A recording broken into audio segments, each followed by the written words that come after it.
Graça e paz a todos. Estamos no nosso estudo do livro de Atos dos Apóstolos e nesse encontro nós vamos comentar sobre o capítulo 11, a partir do versículo 19 e o capítulo 12. Então o que nós podemos destacar, ou começar destacando desse trecho que nós vamos comentar, desses dois capítulos? Ali no versículo 19 do capítulo 11, começa falando da dispersão, a partir da perseguição que houve com a morte de Estevão. E eles então vão para a região da Fenícia, Chipre e Antioquia. Só que eles não pregam para os gentios. Eles chegam nessas cidades, chegam nessas regiões e pregam apenas para os judeus. Não pregam para os gentios. Ainda não há o evangelismo dos gentios, mesmo que haja essa dispersão dos judeus, dos seguidores de Jesus Cristo. Ali eles vão para, alguns deles todavia vão para Antioquia, e lá na Antioquia eles também um grupo começa a pregar aos gregos, ou seja, aos gentios. E isso é bem interessante porque Paulo, principalmente na carta aos Romanos, ele faz esse destaque. E eles, nas suas ações, nós vimos isso. Talvez tenha uma relação com esse princípio. Eles vão, pregam aos judeus e posteriormente aos gentios. Paulo escreve que a salvação é para os judeus e também para os gentios. Várias vezes ele coloca nas suas cartas a questão de primeiro os judeus, depois os gentios. E ele também, quando chegava nas cidades, nós já vimos isso, primeiro pregava na sinagoga e depois ele ia pregar aos gentios. Então aqui acontece a mesma coisa. Esses judeus que são dispersos lá depois da morte de Estevão, do martírio de Estevão, eles vão para a região do Chipre, Antioquia e Fenícia, e na Antioquia eles começam então aí sim a pregar aos gentios. Até então pregavam só aos judeus. No versículo 22 ali, a notícia chegou então aos ouvidos da igreja em Jerusalém. O destaque aqui que chega sempre a igreja em Jerusalém, destacando que realmente a igreja de Jerusalém era a igreja mãe.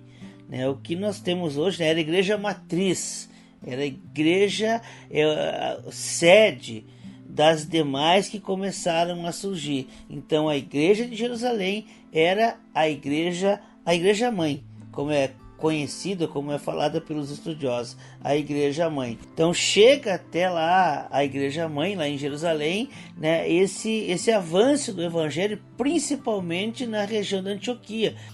Então eles mandam até essa cidade Barnabé. Eu acho que no fundo a questão que eles tinham não era a do avanço do evangelho, mas era essa questão da entrada dos gentios. Havia muita preocupação por causa do que nós já vimos, das questões judaicas. Então eles se preocupavam muito, eles se preservavam muito, eles tinham muito receio, muita atenção quanto à entrada dos gentios, como seguidores, ou consideração dos gentios como seguidores de Jesus Cristo. Então eles enviam até a Antioquia Barnabé. Barnabé é da região de Chipre. Barnabé é de Chipre. Então ele vai, enviado a essa região. Chegando lá, ele vê que realmente está prosperando, ele é bem recebido, e ele vê ali um campo fértil, ele vê ali um campo promissor para a pregação do evangelho, para que os gentios se convertam. Talvez seja um momento propício, é a ocasião propícia para que o evangelho alcance também os gentios. E o destaque ali no versículo 25, olha só, diz: então Barnabé foi a Tarso procurar Saulo.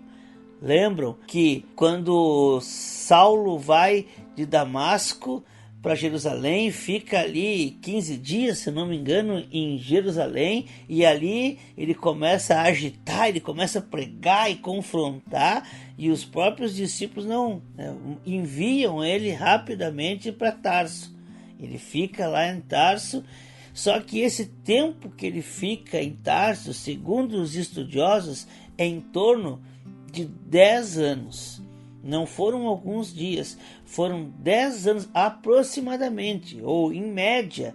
Foi esse o tempo que Paulo ficou em Tarso. E o que ele fez em Tarso? Nós sabemos que Paulo é considerado um homem de 3 mundos, né? Da cultura romana, era um cidadão romano, tinha grande conhecimento, ele era fariseu, ele conhecia a lei, aprendeu aos pés de Gamaliel, então tinha um grande conhecimento da lei judaica, era fariseu mesmo, e também tinha um grande conhecimento do helenismo, da cultura grega. Mas ele viveu em Tarso, mas viveu a sua infância, talvez a sua pré-adolescência, no máximo. Antes disso, ele já foi para Jerusalém. Então, muito pouco ele deve ter conhecido nesse momento da sua vida da cultura helênica, dos filósofos, do pensamento filosófico e de toda a questão cultural. Nesse período, desse tempo que ele foi de Damasco a Jerusalém e de Jerusalém a Tarso, nesse tempo que ele adquire todo esse conhecimento. É nesse tempo de aproximadamente 10 anos que ele se envolve mais e que ele aprende mais da cultura e da filosofia dos gregos, da cultura helenística, o que vai, ele vai ser usado por ele, em várias situações. Em várias situações ele cita filósofos gregos, a própria escrita, o próprio processo argumentativo de Paulo nas suas cartas é explicitamente da filosofia grega, vem da maiêutica. Então, e isso tudo ele aprendeu nesse tempo que ele estava em Tarso, que, como eu falei, aproximadamente 10 anos. E olha só que interessante, e Barnabé vai buscar ele para que ele vá até a Antioquia, para que ele auxilie, que ele trabalhe junto com Barnabé naquele processo de evangelização dos gentios em Antioquia. É preciso a gente destacar também por que a Antioquia, porque a Antioquia era a 3ª maior cidade do Império Romano. Em primeiro lugar, Roma, a segunda grande cidade era Alexandria, e a 3ª grande cidade do Império Romano era justamente a cidade de Antioquia. E algo interessante também é a pessoa do Barnabé. Barnabé, ele chega, ele é enviado, ele tem toda a autoridade dos líderes da igreja mãe, dos discípulos, dos apóstolos. Ele recebe essa autoridade, enviam ele chega então em Antioquia, ele vê esse terreno fértil, ele vê esse terreno promissor para a pregação do evangelho, Talvez ele perceba que a porta do mundo gentílico está aberta e ele poderia, vou eu fazer, Eu tenho certeza que ele era capacitado para isso, O Consolador, o Filho da Consolação, Barnabé era alguém mais do que preparado para essa missão, mas ele não tem um coração egoísta, ele tem discernimento e ele percebe que aquele que foi chamado, aquele que foi preparado, estava sendo preparado e foi chamado por próprio Cristo para ser o apóstolo dos gentios, era Saulo de Tarso. Então Barnabé, demonstrando humildade, e sem egoísmo, sem vontade, eu vou ganhar o destaque, eu vou ser o que vou assumir tudo isso, assumir esse reconhecimento, assumir essa glória, Não, Barnabé, ele humildemente reconhece que aquilo ali precisava ser para Saulo de Tarso, aquele que havia sido chamado por Deus. Então ele vai até Tarso e busca Saulo, o apóstolo Paulo.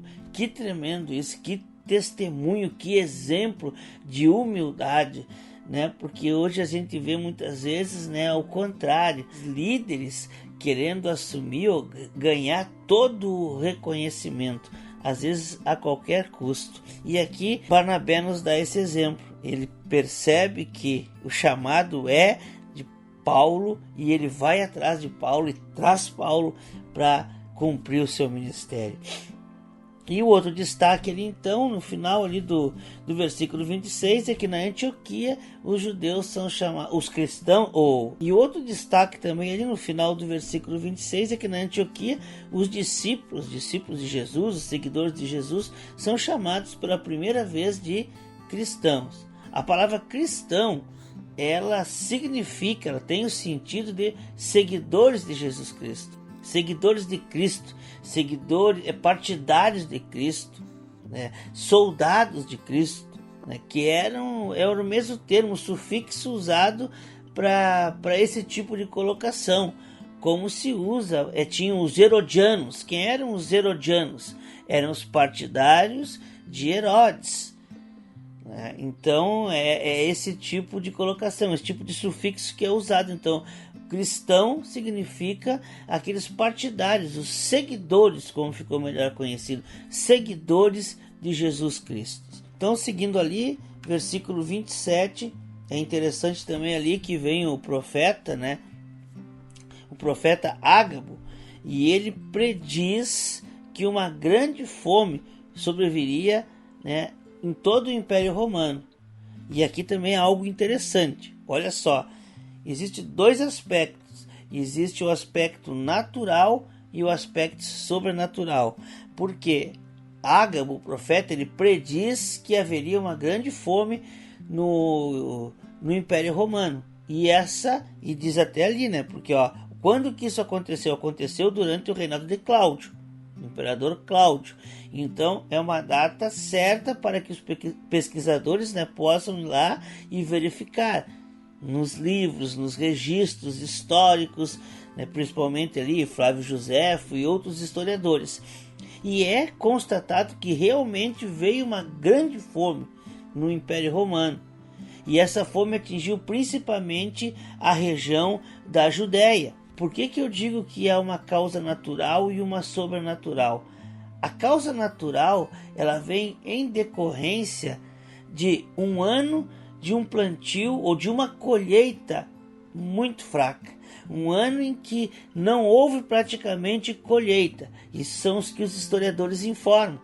E seguido a esse ano, veio o ano em que a terra precisava descansar. A lei dizia que a terra ela era plantada durante 6 anos e no 7º ano ela precisava descansar. Então, no 6º ano veio uma colheita horrível, muito fraca. No 7º não houve plantio, não houve colheita. E talvez quando começaram de novo no outro ano, também a colheita não foi muito boa. Então 3 anos sem colheita, 3 anos sem produção de alimento. Por mais que eles estocavam alimentos, não durava tanto. Então, em função disso é que houve esta fome, houve essa escassez de alimento naquela região, a mais atingida, a região da Judéia.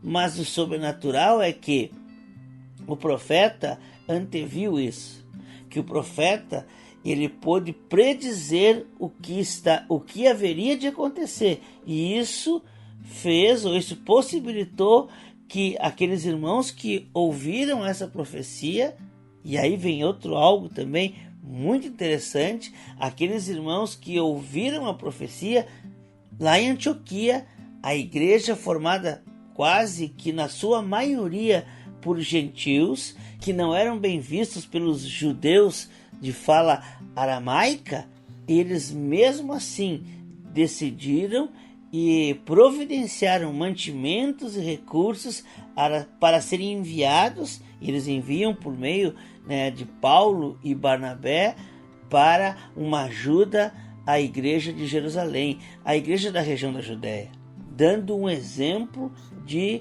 né, bom testemunho. E eles ajudaram uma igreja de outro local, eles ajudaram uma igreja além das fronteiras, e isso nos mostra o quanto o evangelho transformou a vida destes homens, porque eles estavam aí ajudando uma igreja que muitas vezes o rejeitava, uma igreja que não os viam com bons olhos, ouviam assim com muito receio, com muito cuidado, mas eles não olharam para isso. E a preocupação era ajudar a igreja da região da Judéia. Que testemunho e que exemplo de amor ou de olhar apenas para Cristo. E o interessante também, versículo 30, nos diz ali, que então eles fizeram e enviaram suas ofertas aos presbíteros, pelas mãos de Barnabé e Saulo. Eles mandaram então essa ajuda para a igreja de Jerusalém. E só que eles não mandaram para os líderes da igreja. Eles não mandaram lá para os discípulos, que eram os líderes da igreja. Eles mandam, e Lucas faz questão de deixar isso claro, eles mandam as ofertas para os presbíteros, o que nos dá uma ideia da descentralização do poder. Ou seja, coincidindo, corroborando aquilo que nós já estudamos, que os discípulos se sentiram sobrecarregados entre ter que pregar o evangelho, anunciar a salvação, cuidar das vidas espiritualmente e ainda ter que cuidar das necessidades do povo, da necessidade daquelas pessoas que estavam se convertendo, das necessidades materiais, da organização, da administração da igreja. Então, o que eles fizeram? Lá eles estabeleceram os diáconos. Então os diáconos cuidavam dessa administração. Haviam pessoas na igreja que cuidavam da administração da igreja, das finanças da igreja, serviam as mesas na igreja, a alimentação dos necessitados. Então haviam pessoas que faziam isso, enquanto os discípulos se preocupavam ou se ocupavam da pregação do evangelho, de cuidar espiritualmente da vida das pessoas. Havia uma descentralização, não eram os discípulos que faziam tudo. Hoje é muito comum nós vemos os líderes, os pastores fazerem tudo. Cuidarem das mesas, cuidarem das cestas básicas, cuidarem das necessidades da administração da igreja, do financeiro da igreja, fazerem tudo. Mas o exemplo que a Bíblia nos dá é o contrário. Aqui havia uma necessidade na igreja de Jerusalém, recebeu uma oferta, mas quem recebe, quem trabalha com essa oferta, não são os discípulos, não são os líderes ali, vamos dizer assim, primeiros da igreja.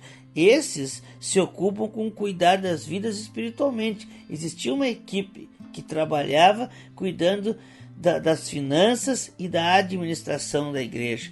Como é interessante isso, essa descentralização do poder. E assim nós encerramos então o capítulo 11 e no capítulo 12 nós começamos ali no versículo 1, diz: nessa ocasião o rei Herodes. Qual o rei Herodes? Há vários reis, Herodes, que a própria palavra, o Novo Testamento nos apresenta. Mas o que nos interessa mesmo, ou a título de informação, são 3 Herodes.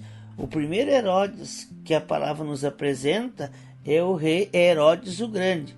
O Herodes que recebeu os magos que vieram atrás de Jesus, que também depois manda matar as crianças, tendo como objetivo matar o que ele acreditava que vinha o Salvador, ele conhecia a profecia. Então esse é o Herodes, Herodes o Grande. Depois, durante toda a vida e o ministério de Jesus, o Herodes que governa a região é Herodes Antipas. É o Herodes que manda decapitar João Batista. É o Herodes a quem Jesus é apresentado, Pilatos manda apresentá-lo a Herodes. Então esse é Herodes Antipas. E esse Herodes aqui, que está falando aqui em Atos 12, é o Herodes Agripas I. É esse o rei Herodes. E, se não me engano, ele é sobrinho ou neto lá do Herodes o Grande. E esse rei Herodes, então, era muito mais amigo dos judeus do que os outros. Então, por isso que ele manda prender Pedro e Tiago e manda passar Tiago a fio de espada. E ele vê que os judeus gostam disso, porque os judeus, né, estavam naquela perseguição desenfreada contra os cristãos. E quando Tiago então é morto, quando Tiago é executado, os judeus gostam. E o rei Herodes, não, vou guardar uma surpresa, vou guardar para a Páscoa, e na Páscoa eu vou, assim como foi com Jesus, na Páscoa eu também mando executar Pedro, que é o principal líder da igreja, né, e você ainda mais querido pelos judeus. Então, é isso que acontece, mas esse era o plano de Herodes, não era o plano de Deus. Então nós vimos ali a partir do versículo 5, que Pedro, de uma forma milagrosa, né, uma ação sobrenatural, um anjo vem e liberta Pedro da prisão. Pedro sai da prisão, né, o anjo dá a direção para ele e ele vai saindo, vai se livrando até que ele percebe realmente o que estava acontecendo, que era a realidade. Ele achava que era uma visão, mas aí ele percebeu que realmente era a ação de Deus, né, livrando ele da prisão. E aí no versículo 12 diz ali que quando percebendo isso, Pedro se dirigiu aonde? Para a casa de Maria. Quem era Maria? Era o destaque que Lucas faz. Maria era a mãe de João, também chamada de Marcos. Maria então era a mãe de João Marcos. João Marcos, que depois vai andar com Paulo, vai andar com Pedro e vai se tornar o evangelista Marcos, o autor do evangelho que tem o seu nome, Evangelho de Marcos. Então Pedro vai para a casa de Maria. E ali na casa de Maria haviam outros, ou muitos, como diz a palavra, muita gente reunida orando. O que dá a entender, segundo os estudiosos, é que na casa de Maria seria a igreja de Pedro, ou seja, a igreja na casa de Maria. E quem era o líder daquela igreja era Pedro. Deveriam, com certeza, haviam outras igrejas em casas. Ali era o pequeno grupo em que Pedro liderava. Havia o grupo que com certeza Tiago estava liderando. Tiago, o irmão de Filipe. Tiago que havia, né, sido decapitado, sido morto a fio de espada. Havia o grupo em que Tiago, irmão de Jesus, nós lemos lá mais adiante, nós vamos ver isso lá no versículo 17, que Pedro manda avisar Tiago, o irmão de Jesus. E com certeza os discípulos tinham os seus grupos, os seus pequenos grupos, as suas igrejas, a igreja em casa, né? Então aquele grupo ali na casa de Maria, né, a mãe de João Marcos, era o grupo que Pedro liderava, em que Pedro era o líder. Há um fato interessante aqui, que Pedro chega então e bate a porta, e uma moça, a Rod, vem e abre a porta e se surpreende com o que ela vê. É Pedro que está ali. Pedro estava preso e agora estava ali batendo na porta da casa. E ela esquece, nem se preocupa em abrir a porta para Pedro, e ela vai avisar os demais. Olha, vocês estão aqui orando e o Pedro está aí fora batendo. E há um fato interessante aqui. Esse grupo que está orando, com certeza ele está orando pelo seu líder. Com certeza eles estavam orando por Pedro, que estava preso e estava na iminência de ser executado. Tiago já havia sido executado e o próximo seria Pedro. Eles não sabiam dos planos de Herodes para o dia que era, mas eles sabiam que Pedro poderia ser morto, ser executado a qualquer momento. Então com certeza eles estavam ali clamando pela vida, pelo livramento de Pedro. E aí Deus agiu. E aí Deus agiu de tal forma que ele enviou Pedro lá aonde eles estavam orando. Mas eles não acreditaram. Não pode ser Pedro. A moça que abriu a porta, que não abriu, ela deve ter espiado ali aquelas portinholas ali na porta, olhou, viu Pedro, fechou e reconheceu a voz dele e ficou surpresa. Então ela deve... Não, é mais fácil tu tá confundindo, tu tá fora de si, tendo uma visão, ou tu ter visto o fantasma de Pedro, ou o espírito de Pedro, Mas, né, Pedro está preso, embora eles com certeza estivessem clamando por um milagre. O milagre estava ali, mas no primeiro momento eles não reconheceram. Muitas vezes isso acontece conosco. Muitas vezes nós pedimos e Deus está agindo, fazendo aquilo que clamamos e nós não acreditamos ou não reconhecemos. É bem interessante isso, trazer para o nosso contexto, né? E segue ali então, né? E um outro ponto ali, que é Pedro lá no versículo 17, né? Que Pedro diz a eles que, né, contem a Tiago, e esse Tiago, né, com certeza não é o Tiago, irmão de Filipe, irmão de André, porque esse, né, havia sido executado, mas o Tiago, irmão de Jesus. Então aqui nesse momento Tiago já aparece como um líder da igreja. O Tiago, irmão de Jesus, né, a gente sabe que, né, a família, os demais irmãos de Jesus, eles passaram, ou se converteram, ou passaram a seguir, ser seguidores de Jesus após a morte e a ressurreição de Jesus. Eles tiveram, né, a palavra diz que Paulo escreve que o próprio Jesus ressurreto apareceu a Tiago, né, que quando Paulo esteve aqueles 15 dias ali em Jerusalém, esteve com Pedro e esteve com Tiago, e com certeza ali foi dito, acho que nós comentamos isso no outro encontro, que, né, Jesus ressurreto havia aparecido a ele. Então os irmãos de Jesus, eles se converteram ou passaram a ser seguidores de Jesus no período de 40 dias em que Jesus apareceu ali ressurreto.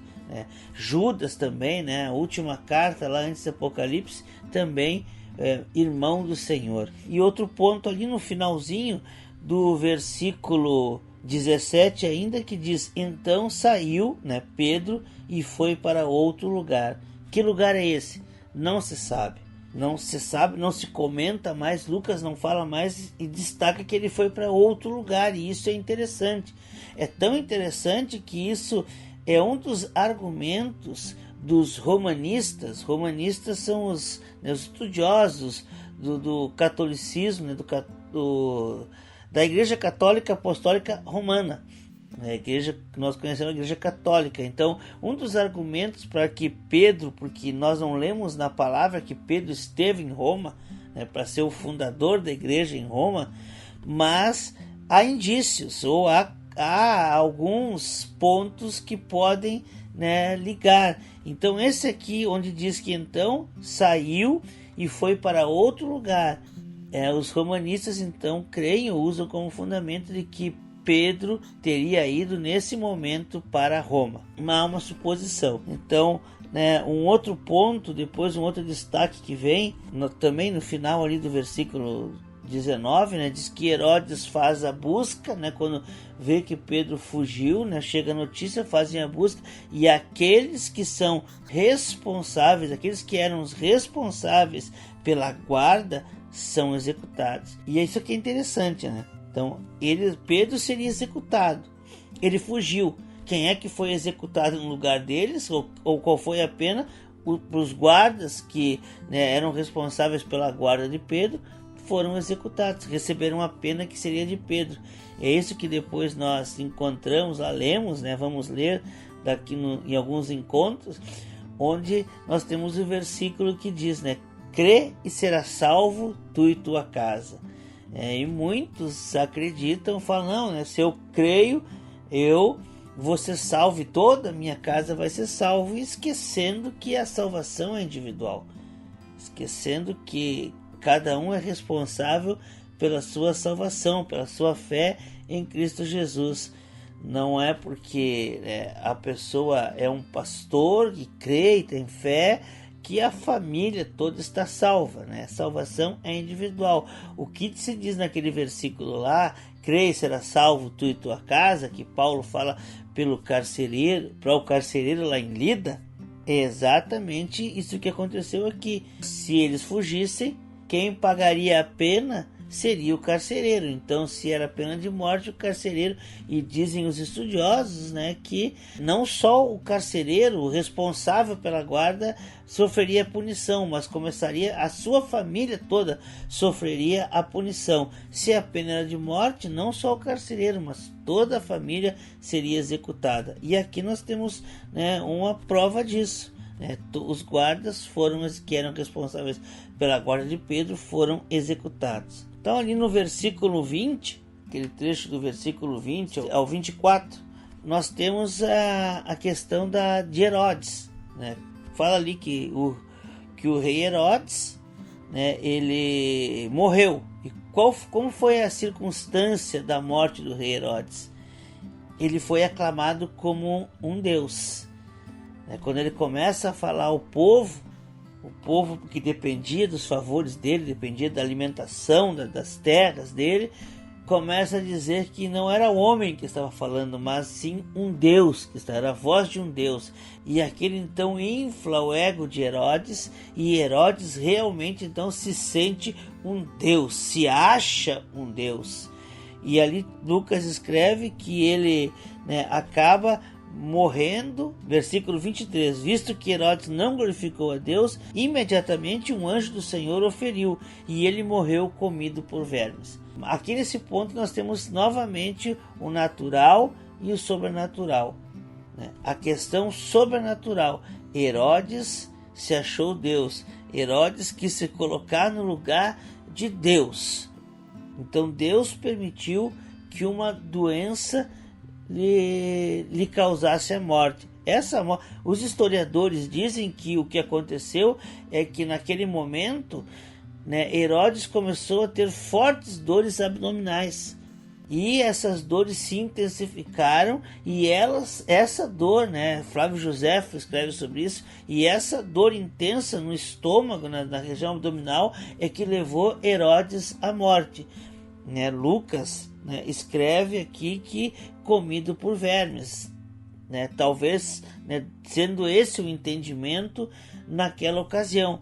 Mas então a questão principal que nós precisamos nos deter aqui é que Herodes teve uma doença, e essa doença levou Herodes à morte. E essa doença que levou ele à morte essa é a causa natural, e a causa sobrenatural é que Herodes, ele, né, se achou Deus, ele recebeu aquilo que o povo disse, que ele era um Deus, né? Depois disso aí, o que temos ali é que, entretanto, a palavra de Deus continuava a crescer e a espalhar-se, no versículo 24. Então, o que nós temos aqui nesse versículo é oposição. Enquanto aquele que se achava Deus, que se colocar no lugar de Deus, morreu, a palavra do verdadeiro Deus estava se espalhando e sendo pregada com ousadia. Versículo 25, tendo terminado a missão, Barnabé e Saulo voltaram de Jerusalém, levando consigo João, também chamado Marcos. João Marcos era primo de Barnabé. Então, nesse tempo todo, né, o que dá a entender é que Barnabé e Paulo estavam em Jerusalém. Eles acompanharam tudo isso que aconteceu. E agora eles estão voltando, né, para Antioquia, levando com eles João Marcos. E nós vamos ficando por aqui, né? Aqui encerra o capítulo 12. Nós também encerramos esse encontro. E no nosso próximo encontro nós vamos começar então as viagens missionárias do apóstolo Paulo. Que Deus nos abençoe e até o próximo encontro.